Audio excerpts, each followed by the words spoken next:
তো বন্ধুরা, একবার ভিডিও শ্যুট, একবার রিল শ্যুট, একবার হ্যান্ডওয়ালা ভিডিও শ্যুট, একবার ফেসওয়ালা, এই করতে ব্যস্ত। ও আজকের মৌসুম তো হাত কর দিয়েছে। ওহো, এখানে ধূপ আসে না, ধূপ ওই সাইডটায়।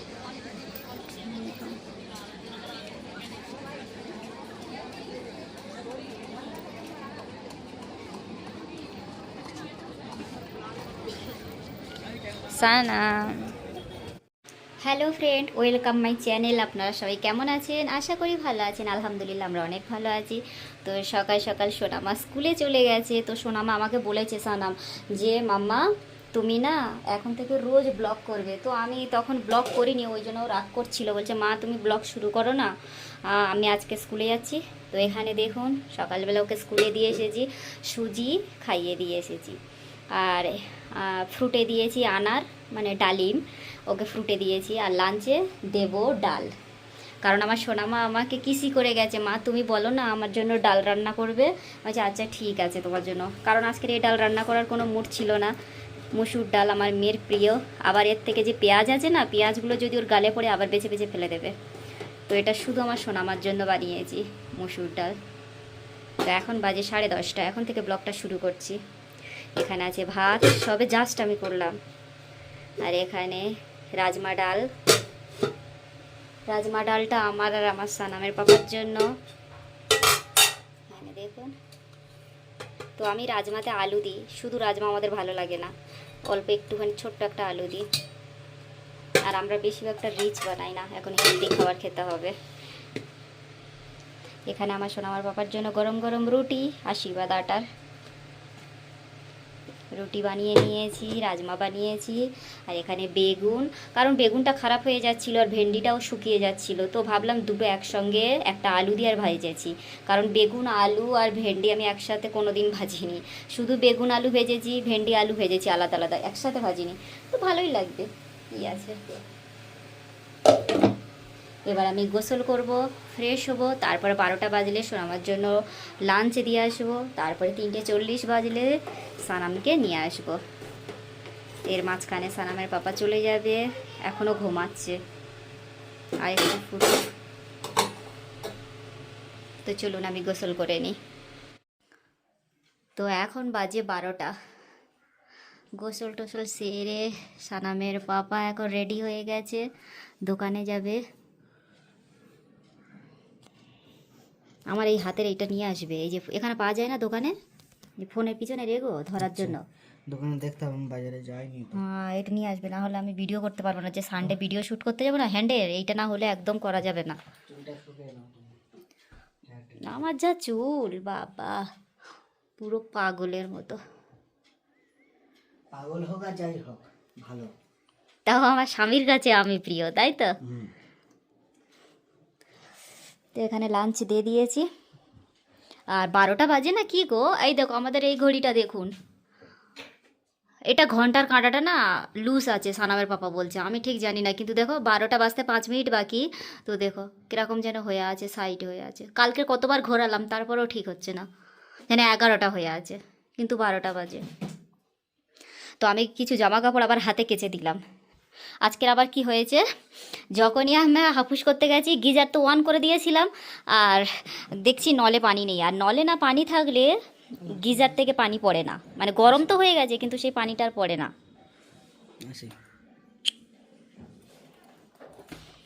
আমার স্বামী কপালে কিস করে যায়, তো কপালে কিস করে আমি একটা সেদিনে ফোনে দেখছি, বলে বউদের সব দিমাগ থেকে সব স্বামীরা টেনে নিয়ে নেয় কপালে কিস করে যাওয়া মানে। বলে স্বামীরা কেন বউদেরকে কপালে কিস করে, ওদের দিমাগে যা আছে সব টেনে টেনে নিয়ে নেয়। কই আমার সানাম থাকলে কত কাঁদতো। তো আমার ফুল গাছগুলো দেখুন, চুটকি বলছে মা তুমি তো বললে গাঁদা, এগুলো তো সব চুটকি, তো এখনো হয়নি, একটা দুটো চুটকি হচ্ছে। সেদিন একটা চুটকি নিয়ে আমি ভিডিও করেছিলাম। 800 টাকার টপ কিনেছি, ভাবতে পারেন, এই টপটা বাদে, এই টপটা আমাদের ওখানে পুরানো ছিল। কেমন হাল দেখুন, তারপরেও একটাতে কোনোটাও গাছ গাড়া কিছু হলো না, এই ফুলটা মরে যাচ্ছে। বাই। তো 12টা বাজে, এখন যাচ্ছে দোকানে, এখন সকালতে প্রচুর ধূপ ছিল, আমি গিয়ে জামা কাপড় দিয়ে আসলাম ওই ছাত্রায়। তো এখন দেখছি আবার একটু মেঘলা মেঘলা।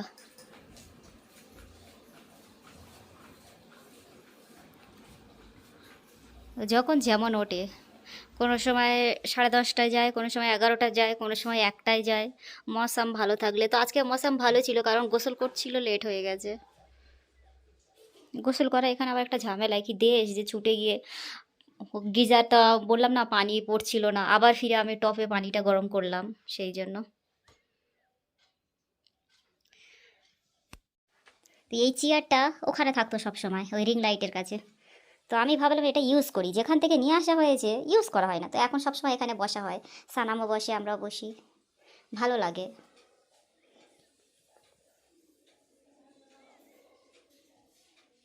আর যা, সানামের বাবাকে দেখো শুধু ব্রেসলেটটা নিয়েছে, আমি পায়ের নকুরটা আর পরবো না। কবে থেকে এই নকুরটা পরে আছি, আর আমি এত সরু সরু পরি না, আমি অনেক মোটা মোটা পরি। আর এইটা পরেছিলাম কারণ সানামের বাবা এটা আমার উপরে টেস্ট করছিল। এটা নতুন একজন দিয়েছে, অনেক নপুর দিয়েছে, যে কোয়ালিটি কেমন, কতদিন পরে কালো হচ্ছে, কেমন কালার আসছে, এইসব দেখার জন্য আমাকে ইউজ করতে দিয়েছিল, যে এটা নতুনই আমাকে ইউজ করতে দিয়েছে, যে তুমি পরো। তো আমি ওই 2 মাসের মতো পরে আছি লাগাতার, তারপরে দেখছি এখন কালার খুব ভালো। আর এটা হলো 50 থেকেও কম, 15 না কত বেশ বললো, 50 শায়দ, মানে অনেক টঞ্চ কম, কিন্তু তারপরও টেকসই ভালো। যেগুলো টঞ্চ বেশি কিন্তু সেগুলো খুব তাড়াতাড়ি কালো হয়ে যায়। তো এটা একজনের কাছ থেকে নিয়েছিল, এই লটগুলো নিয়ে এসেছে। তো সেইভাবে যদি কালো ভালো বেশি না হয় তাহলে সেরকম দামে ভালো বিক্রি করতে পারবে। তো আমার উপরে দেখে নিল, আমি আর কাল থেকে পড়ি না, আমি বলি ভালো লাগছে না, পরবো না, খুলে দিয়েছি। আর অন্য পুরটা পলিশ করলে একদম নিউ হয়ে যাবে। আর এখানে আঙ্গুটিও রেখে চলে গেছে। তো আমি কাল থেকে পায়ে কালো কার পরেছি, আমরা কালো কার পরতাম আমরা 3জনে। তো আমার সানামের বাবা সব 3জনকেই কেটে দিয়েছে একদিন রাতে, 3জনারই একটা কোন ভিডিও দেখেছে, রাতে পায়ের কালো কারগুলো কেটে দিয়েছে। তো ফিরে আমি আর সানাম কালকে পরেছি, আর সানামের বাবাকে বলেছি তুমি পরো, বলছে না আমি পরবো না। আর এই দেখুন কেমন কালার হয়, দেখো এখান থেকে সাদা, এদিকে কালো, কারণ বাইরে গেলে এরকম। আর আমার তো বাঁ হাতটা দেখার মতো নয়, বাঁ হাতটা দেখবেন হ্যান্ডওয়ালা ভিডিও শ্যুট করে করে, মানে এইখানটায় কি কালো হয়ে গেছে, এই কবজির কাছ থেকে ফর্সা এদিকটা হাতটা, আর এইখানটায় মানে বেশি কালো। আমি তাও কি সব সময় সানস্ক্রিন ব্যবহার করি মামা আর্থের, ভালো ভালো আরেকটা সানস্ক্রিন নিয়ে এসেছি, তারপর কোনো কাজ হয় না। 3 ঘন্টা ধূপে দাঁড়িয়ে থাকলে আর কোনো কাজ হয়? সানস্ক্রিনের কোনো কাজ হয় না। একটু ধূপ উঠলে আবার কি হলো, আমি সানামের জামাগুলো সব ধুয়ে দিয়েছি ধূপ দেখে, বলি যা ধূপ হাতে মানে কাচলেও শুকিয়ে যাবে। আর অনেক দিন পরে আমি হাতে কেচে দিয়েছি, অল্প 2-4টি জামা কাপড়। তো চলুন আমি একা এবার বক বক বক বক করছি আপনাদের সাথে। এবার আমি একটু ভিডিও এডিটিংয়ের কাজকর্ম করে নিই। আর এখানে এই সানফ্লাওয়ারটা কালকে দোকান থেকে নিয়ে এসেছি, পানিগুলো ভরে নিই, কাজ একটু কাজ বাকি আছে, আমি ঝাঁটপাট সব দিয়ে নিয়েছি, তো টুকটাক কাজ বাকি আছে সেগুলো সেরে নিই। মানে আমার কীরকম জানেন, সব জিনিস প্রপার থাকতে হবে একদম, মানে কি একটা এগোন পিছনও হওয়া যাবে না। এর জন্য সানামের বাবা প্রচুর বকা খায়। আর এখানে আমার জামাটা এটা বাইরে দিয়ে আসতে হবে, এটা আমি ইউজ করেছিলাম 10 মিনিটের জন্য ভিডিও করার জন্য, একটু হাওয়াতে দিয়ে দিই। তো চলুন, তো আমি ভাবলাম ভিডিওর কাজকর্ম করে নিই, কিন্তু না, তার আগে আমার মেয়ের লাঞ্চ দিয়ে আসতে হবে। আপনাদের দেখালাম না 12টা বেজে গেছে, তো আমার মেয়ের 12টার সময় ফ্রুট টাইম, তো এখন ফ্রুট খাচ্ছে, তো 12:30টার সময় লাঞ্চ টাইম। তো আমি 12:10-15-র মধ্যে লাঞ্চ দিয়ে আসি, তারপরে আমি ধীরে সুস্থে বসতে পারবো। আর না হলে যদি ভুলে যাই বাই চান্স, ভয় হয় না, কিন্তু ভয়ের কোনো কারণ নেই, ম্যামেরা ফোন করে দেয়। তো আমার কোনো দিন হয়নি, একদিন হয়েছিল, ম্যাম ফোন করেছিল যে আপনি সানামকে লাঞ্চে দিয়ে যাননি। তো বলে আমরা সানামকে বলছি যে সবাই তো এখানে রুটি নিয়ে আসে, রুটি আর শুকনো সবজি, বলে আমি ম্যাম বলছে যে আমি সানামকে বলছি আজকে সবার সঙ্গে রুটি আর সবজি শেয়ার করো।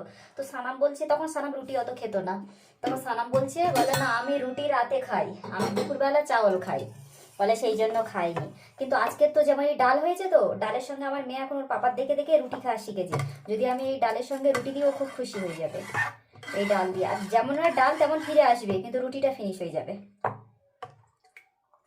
মানুষ মসুর ডাল রান্না করলে খেতে চায় না, আর আমার মেয়ে মসুর ডাল রান্না করলে খুশিতে হয়ে যায়, ভাবতে পারে না। আমি বিশেষ করে খাই না, আমি মসুর ডাল রান্না করলে একদম খাই না, হয় কোনো ভর্তা, না হলে আন্ডা ভেজে, বা না হলে না খেয়েই থাকবো, তার থেকে বেটার। কিন্তু আমি মসুর ডাল হলে একদমই খাই না, আমার যেন কেমন লাগে কি বলবো। আসলে কেমন লাগার কারণ হলো সারা জীবন এখানে সব সময় মসুর ডাল, সব সময় মনে হয় ডাল, মসুর ডাল নয় মনে হয় ডাল, হয় রাজমা না তো চানা, কিছু না কিছু ডাল সব সময় রান্না।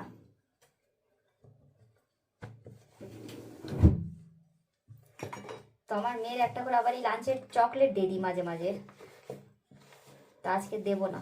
আজকে চকলেট, টফি আছে, চকলেট নেই, তো টফিও দিই, কিন্তু আজকে দেবো না। চলুন 1 মিনিট লাগবে, ছুটতে গিয়ে দিয়ে আসি। তো 3:32 বাজে, তো আমি রেডি হয়েছি, সানামকে নিতে যাব। তো 40-এ ছুটি হয়, তো 35-এ পৌঁছে যাই ওখানে। তো এবারে যাব। তো সানাম বারবার বলছিল যে আমাকে দেখাবে, তো ভাবছি ফোনটা নিয়ে যাই, না হলে ভাবছিলাম আমি ফোনটা চার্জে দিয়ে যাব, কারণ আমি এতক্ষণ ফোন কল করছিলাম, তো চার্জও নেই তেমন, কম আছে। তো আবার মনে পড়লো না, ব্লগে সানামকে দেখাতে হবে। তো চলুন। আর আমি এতক্ষণ শুয়েছিলাম বলে আমার মুখ ফুলে গেছে। আর আমার না, মানে আপনাদের জানা আছে কি জানি না, আমার সব সময় আমার মুখের ভিতরে একটা ব্যথা হয়, মানে একটা নয় 10-15টা সব সময় হয়। কি জানি না, আমার বাইরে থেকে এত মানে ঠান্ডা লাগে বলার মতো নয়। আর ডক্টর, ব্লাড টেস্ট করেছি, অনেক ডক্টর দেখিয়েছি, সবাই বলে তোমার বডি গরম। আরে বডির ভিতরে এত গরম আর আমার বাইরে এত ঠান্ডা কি করে লাগে? এত গরমে তাও আমি দেখুন ব্ল্যাঙ্কেট নিয়ে শুয়েছিলাম এখানে। আর দেখুন যে ব্যথাটা হয় না, সেই ব্যথাটা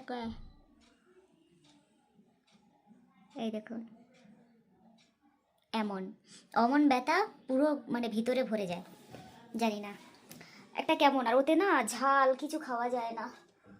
চলুন, টাইম হয়ে গেছে, ঝাল টাল খেলে খুব লাগে। তো লক করি room। তো ভাবছিলাম জামা কাপড়গুলো উল্টে দেবো, তো খেয়ে একবার উল্টে দিয়ে এসেছিলাম, তো আরেকবার উল্টে দিতে হবে, যেহেতু হাতে ধুয়েছি। তো হাতে ধুইলে তো 1-2 দিনে শুকাবার কোনো প্রশ্নই হয় না। আর আপনাদের সঙ্গে তো শেয়ার করা হয়নি, আমি যখন ছাদে ভাত খেয়ে জামা কাপড় উল্টাতে গেছি, তখন আমার ওড়নাটা মাংকি 12টা বাজে দিয়েছে, এই দেখুন। তো নেতাখানি হবে এটা, মানে এটা একটা লম্বা করেছিল, আর একটা আলাদা হয়েছিল, আর এটা লেগেছিল এর সাথে, তো আমি আবার এটা আর একটা টুকরো করে দিয়েছি, আর এই একটু। তো হাত টাত মোছা নেতাখানি হয়ে যাবে, আমরা বাঙালি তো কোনো জিনিস ফেলি না। আর যেহেতু সুতির ওড়না, নেতাখানি ঘর মোছার দিক থেকে সুন্দর, এটা ওটা মোছার জন্য। তো চলুন, টাইম হয়ে গেছে, কাল বাদে পরশু 15ই আগস্ট। তো আমার এই ভিডিওটা কবে আপলোড হবে তা জানি না, বলতে পারবো না কনফার্ম, কারণ ভিডিওর এখন লং ভিডিও ভিউজ নেই বলে আমি অনেক দিন পরে পরে একটা করে দিই। তো আপনারা যখন হয়তো দেখবেন বলবেন 15 আগস্টে এতদিন আগে হয়ে গেছে, সবে দিচ্ছে এই ব্লগটা। তো 15 আগস্টে এখানে মেলা হয়, তো মেলায় আমি ভাবছি গিয়ে একটা ভিডিও করব, ব্লগ ভিডিও। তো আমি প্রত্যেক বছরই ব্লগ ভিডিও করি 15 আগস্টে মেলার উপলক্ষে, তো ভাবছি এবছর করবো না 37 হয়ে গেছে। এখানে দাঁড়িয়ে আছে পেরেন্টস, বাচ্চাদের ছুটি হবে, ছুটি হচ্ছে প্রথমে ফার্স্ট ক্লাস, আর ওখানে আসছে সানা, এই তোমার প্যারি বাচ্চা। আর এখানে ম্যামেরা এরকম হাতে দিয়ে দেয়, আর পিছনে যেটা ডাটু পরে আছে ওটা হলো আন্টি। আচ্ছা, গুড আফটারনুন সানাম। দাও ব্যাগ দাও। ও বাপরে, ব্যাগ এত ভার হয়, পারি না। তোমার কানে টাচ হয়নি তো? হ্যাঁ, টাচ হলেও লাগছে না?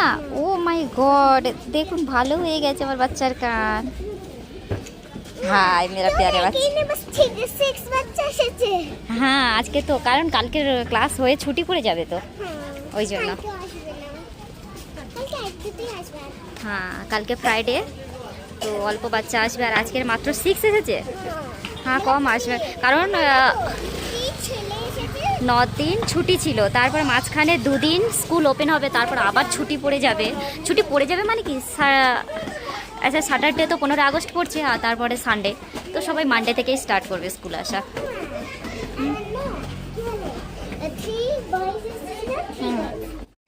ডালু দিয়েছি বলে আমার সানাম লাঞ্চ ফিনিশ করেছে। এই যে নিচে সিঁড়ি দিয়ে উপরে উঠলাম, আর ওখানে আর একটা সিঁড়ি, আর তার নিচে আরেকটা সিঁড়ি, উঠে মানে শ্বাস ফুলে গেছে। আর এই যে ভারী ব্যাগ সানাম দে, লাঞ্চ বক্স দিয়ে দাও, লাঞ্চ বক্স দিয়ে দাও আমার কাছে, জোরে বলো। তোমার কোটের আরেকটা বোতাম লাগাতে হবে।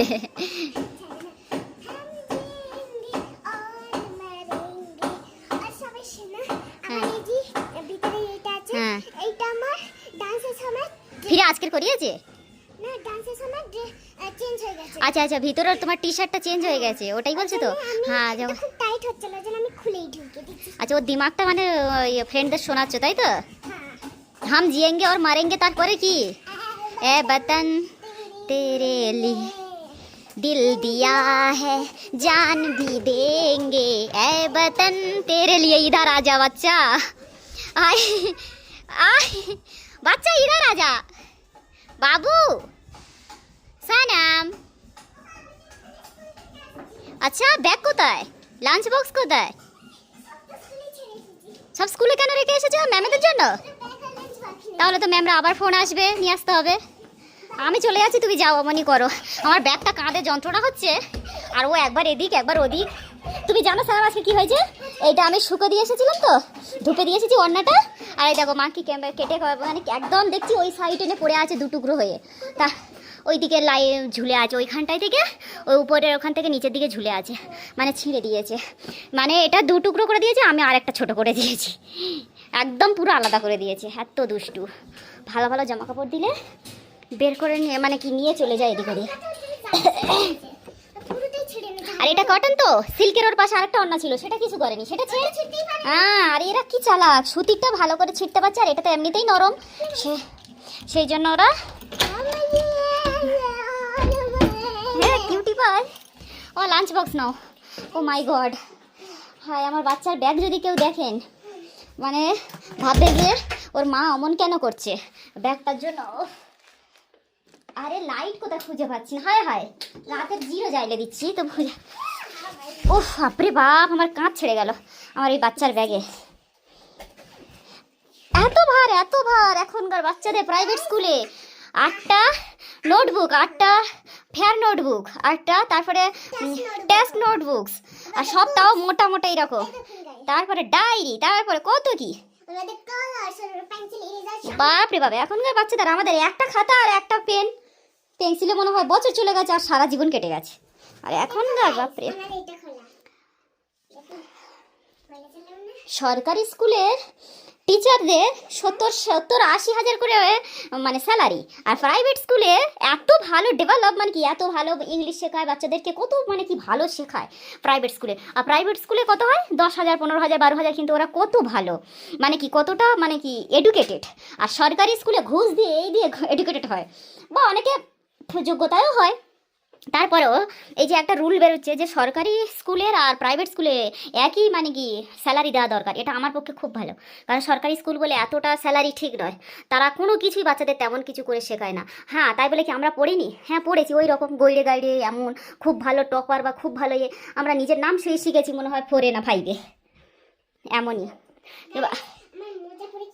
আর আমার দেখো তোমার আর আমার দুজনের পায়ে টুমকুলি টুমকুলি। नोटिस इधर इधर अलग अलग डिफरेंस। ड्रेस फोल्ड करो ड्रेस चेंज। चलो ओके खाइए दी तो चलो सोना माके এবার খাইয়ে দি। ড্রেস চেঞ্জ হয়ে গেছে আজকে, আমি ড্রেসে কেমন লাগছে। আর এদিকে সরে এসো মা, বাকি হ্যাঁ ভালো করে বসো, এদিকে একটু সরে ভালো করে বসো। হ্যাঁ আর সোনা মার এই দেখুন এই চেনটা চাঁদি আর নজর টিকা আছে এতে, এটা কি দেখা যাচ্ছে না জানো মা ভালো করে, নজর টিকাটা দেখা যাচ্ছে না, আমি পরে না হলে ব্যাক ক্যামেরা করে দেখিয়ে দেবো। হ্যাঁ এবার দেখতে পেয়েছি, কি সুন্দর। আর সানাম লেখা যে সোনার চেনটা আমার গলায়, আর আমার গলায় যে আমার স্বামীর আর আমার নাম লেখা, সেটা আমি খুলে রেখেছি। আর এখানে সানামের খাওয়াচ্ছি আন্ডা সিদ্ধ আর ডাল, বলছে মা ডাল দিয়ে খাওয়াবে। আবার ড্রেস খুলতে খুলতে বলছে মা তুমি সত্যি কথা বলো, আমি যখন স্কুলে ছিলাম আমাকে কত ইয়াদ করেছো, আমার নিয়ে কী কী ভেবেছো, আমার নিয়ে কী কী করেছো, এত পাকা বুড়ি। তো আমার সোনামাকে আমি সেই যখন 6 মাস বয়স তখন থেকে আর এখনো পর্যন্ত আমি ওকে একটা করে আন্ডা, মানে একটা বেশি দেওয়ার চেষ্টা করি, কিন্তু নর্মালি একটা দিই রোজ, এটা থাকে তাই তো মা। আর এ আন্ডা ভাজা খায় না, আমার মতো একদম আন্ডা ভাজা পছন্দ করে না। আর আন্ডা সিদ্ধ আমি 30-40টা খেয়ে নিতে পারবো। এমন করে আমার সানামের পাপাকে একবার বলি, মানে কি যখন থেকে বিয়ে হয়েছে তখন থেকেই আমি বলি যে আমি 30-40টা আন্ডা সিদ্ধ খেয়ে নেবো। বলে সবসময় ঘরে ট্রে রাখা থাকে, মানে দুটো করে ট্রে আনা হয়, মানে 60টা, একটা করে ট্রে 30টা করে থাকে, 60টা কোনো সময় আনা হয়, কোনো সময় একটা করে ট্রে আনা হয়। তো ঘরে সব সময় থাকে 20-30টা করে। তো বলে তুমি কোনোদিন তাহলে কেন সিদ্ধ করে খাও না? তো আমি বলি আমি যদি নিজেই সিদ্ধ করে খাই তার আমার কি মজা লাগে? বলে একদিন 15টা সিদ্ধ করে আমার সামনে এনে লবণ দিয়ে কেটে আর দিয়েছে, বলছে খেয়ে দেখ, খেয়ে বলো, তারপর 15টা যদি খেতে পারো আমি আবার 15টা সিদ্ধ করে। ও মা, 5টা না 6টা খাওয়ার পরে আর খায়। আমি বললাম আর খেতে পারবো না। না আমি খেতে পারতাম, তখন একটু বেশি কড়া ডায়েট করছিলাম, তো এমনি থেকে খাবার বেশি হতো। যখন বেশি কড়া ডায়েট হয় তো তখন আর মানে কি অত খেতে মন যায় না, তখন লিভারটা কমজোর হয়ে যায়। যখন কম কম খাওয়া হয় তখন আস্তে আস্তে ধীরে ধীরে লিভারটা ছোট হয়ে যায়, আর যখন খুব বেশি খাই তখন আস্তে আস্তে লিভারটাও বড় হয়ে যায়, লিভারের খাওয়ার হজমের ঘরটা। তো মা 5টা 6টা খেয়ে আর খেতে পারিনি। তো সানা বাবারে দেখেছো, আমি সেই আন্ডাটা আবার তার পরের দিন আবার আন্ডা কলাই তরকারি করেছি। বাপরে। আচ্ছা সানাম, আমি কি চিয়া সিড খেয়ে আরো মোটা হয়ে যাচ্ছি? না, সবে তো 2 দিন খাচ্ছি। চিয়া সিডটা কাজ হবে 1 সপ্তাহ, বলেছে 1 সপ্তাহ এনার্জি বুস্ট করবে, তারপরে 1 সপ্তাহ পর থেকে ওয়েট লস করবে। ওর বাদে 1 সপ্তাহ বাদে স্কিন একটু হ্যাঁ তার 1 সপ্তাহ পরে স্কিন গ্লো করবে। তো আমার সোনামাকে আমি এখনো পর্যন্ত 7+ হয়ে গেছে আমি খাইয়ে দিই। আর ও যেখানে যায়, ওর মাসি খাওয়াক, ওর নানিমা খাওয়াক ভাত, বা ওর বুবা, বুবা মানে ওর দাদি, বা ওর ফুম্মা, ফুম্মা মানে ওর বেটিমা, তো ওর যে কোনো যেই কে খাওয়ায়, ও কারোর হাতে কি হয়েছে খায় না। আমি আমার পেয়ারি মাম্মার হাতে খাবো, না হলে আমি খাবো না। বাচ্চা, ওর জীবন টুকরো, ও আমার হাতে ছাড়া কারোর হাতে খায় না ছোট্টবেলায় থেকে। আর একদিন আমার মার কাছে গেছে, এবারে দেশে মাঝে মাঝে শখ করে বাচ্চাদের সাথে বসে একা খায়। তো একদিন ওর নানিমা খাওয়াতে যাচ্ছে ওর ভাত নিয়ে, তা বলছে না নানিমা তুমি রেখে দাও, আমি খুদ খাবো। বলছে আমি কি খুদের চালে ভাত রান্না করেছি যে তুই খুদ খাবি? ওর নানিমা জানে না খুদ মানে ও নিজে খাবে। আর যে বলেছে এবারে নিয়ে বাবা তোর মেয়ে আবার কি বলে, খুদ খাবো মুদ খাবো কি সব বলে ভাষা। আর মা ও হিন্দিতে বলছে যে আমি মানে নিজে একা খাবো। বলে তা নিয়ে খাইয়ে দে, ও একাই খাক। আর বাচ্চা ওইটা এখনো বলে না, আমার নানিমা ফোন করে বলে তোর মেয়ে খুদ খাচ্ছে না তুই নিজে খায়। চালের গুঁড়ো। হ্যাঁ ওটা চালের ছোট ছোট চালগুলোকে খুদ বলে, খুদ, ওটা খুদ। খ খ মে পড়া ও ছোটা, এটা উ বনা, আমিও বাংলা ভুলে গেছি। এটা খুদ আর এটা খুদ। তো চলুন আজকের বকবক এত করেছি তো দেখুন, 12 ঘন্টা দিন 12 ঘন্টা রাত, 24 ঘন্টা। তো 24 ঘন্টার মধ্যে যদি 2-4টে কথা বলি আপনাদের সঙ্গে, কিছু কথা মনের কথা হোক বা চাই ফ্যামিলির কথা বা কিছু কথা যদি আমি বলতে যাই, তাই 12-13 মিনিট 14 মিনিট 20 মিনিট হয়ে যায়। তো এত ঘন্টা দিন রাত, তো তার মধ্যে তো কিছু তো শেয়ার করব, তার মধ্যে এত যদি লং হয়ে যায়, লং হয়ে গেলে আপনাদের দেখতেও ভালো লাগে না। তো কি করব বলুন, আর একটু কথা তো বলতে হয় তাই না? শুধু এমনি চুপচাপ 2 মিনিটের কি দেখাবো, 2 মিনিটের আমি ব্লগ করলেই তো সব কিছু তুলে ধরবার চেষ্টা করবো। বাস চুপচাপ থাক, হ্যাঁ। তোতে কি বলবে আবার? তো চলুন, ভিডিওটা অনেক বড় হয়ে গেল ফিরে। রোজই মানে কি হারবার যখন ভাইরা এসেছিল 30 মিনিট করে ভিডিও হয়ে গিয়েছিল। তো আমি বললাম থাক, যদি ভিউজ না হয় কি করা যাবে, জাস্ট ওটা মেমোরি হয়ে থেকে দেখো, আমরাই খুদ দেখবো, বারবার দেখতে থাকি যে হ্যাঁ ওই টাইমে ওই করেছিলাম, ওই খাইয়েছিলাম, ওই করেছিলাম, ওটা স্মৃতি। তো চলুন টাটা, দেখা হবে নেক্সট একটা নিউ ভিডিওতে। ভালো থাকুন, সুস্থ থাকুন, টাটা।